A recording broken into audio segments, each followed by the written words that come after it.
The extremely important subject of a general crisis in journalism is one which has garnered sufficiently significant commentary among thoughtful and concerned observers for a number of years now.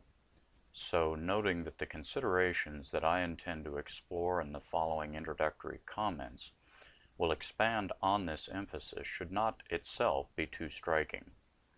What may be striking is that my assessment here, both critical and prescriptive, will have a very different and I believe a much more fundamental orientation and salience. But ultimately, the focus will come to bear on the flip side of the crisis. What I am convinced is an enormous unfulfilled opportunity to enhance the mission and effectiveness of multimedia public affairs content. Hello, my name is Mark Reiners, and since I'm almost certainly unknown to you, the first question to address will naturally be why I have chosen to send these introductory comments to you. Quite simply, I believe that the subject of a truly new kind of public affairs multimedia venue may be of serious interest to you. I have named this new venue the Imperative Report, a New Kind of News. And if I am not mistaken in feeling that this subject may indeed be of real interest to you, I hope that you will find that what follows is worthy of your time and attention. And since the chosen title may strike many as rather provocative, expanding on the reasons for its selection may be the most natural point of departure. But before providing those reasons, however, I would like to ask that you receive the following observations with a particular anticipation. Specifically, that they will be a combination of an invitation to participate, a framing of the issues and objectives related to the proposed participation,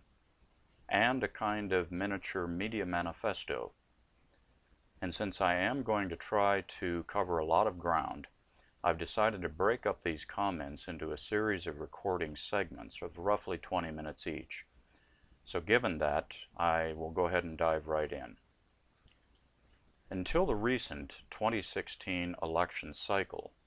much of the attention given to asserting that journalism is in a state of crisis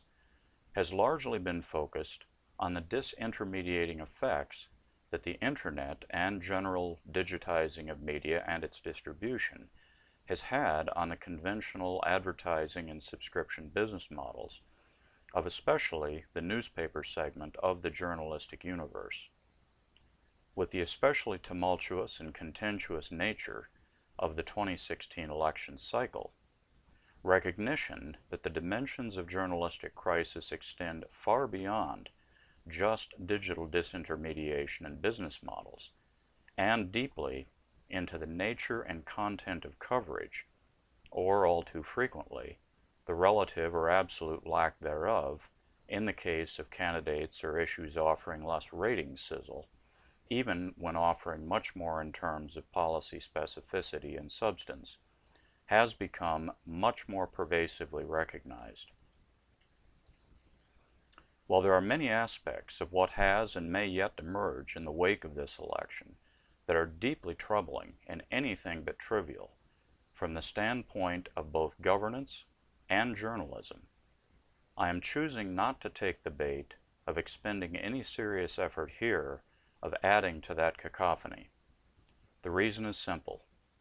Without in any way intending to demean, impugn, or minimize the importance of revealing possible malfeasance, obstruction of justice, collusion, or other misdeeds at the level of the federal administrative branch of government,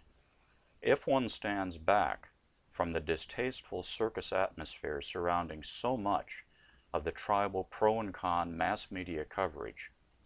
of our current political turmoil, and asks what the highest objectives and purposes of the Fourth Estate really are, it is not difficult to cite a number of others which are, at the very least, equally important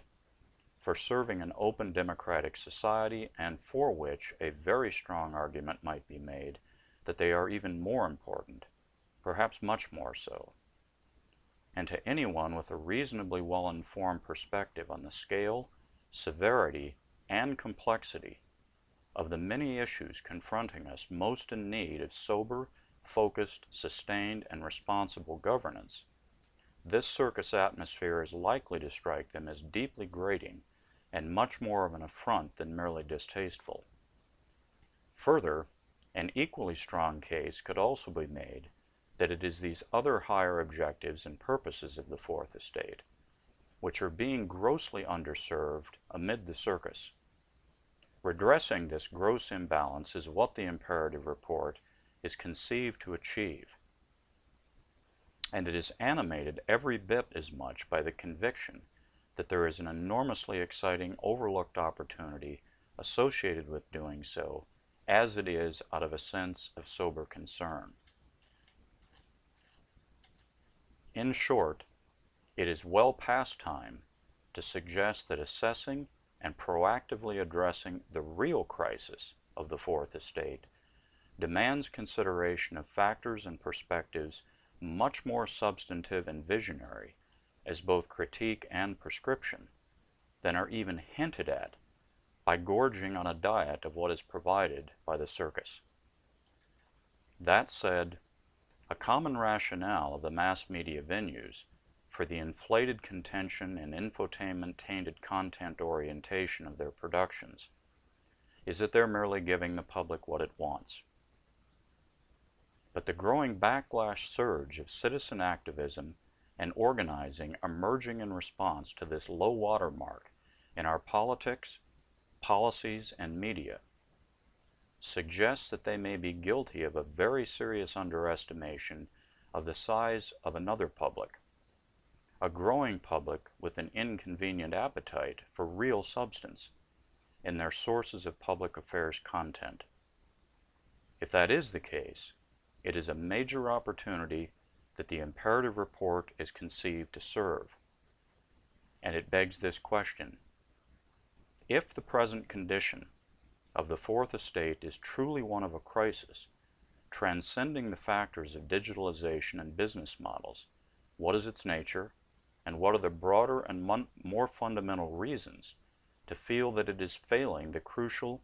deeper informative, social and civic functions not merely noted in passing, but emphasized as critical to sustaining a viable democratic republic by key founding signatories of America's Constitution? What might those reasons be? Such considerations are precisely what I hope to at least touch on in the remainder of these comments and observations, in the hope that they will provide at least a sense for how significant the alternative which the Imperative Report is meant to embody may become. What if the very pedagogy,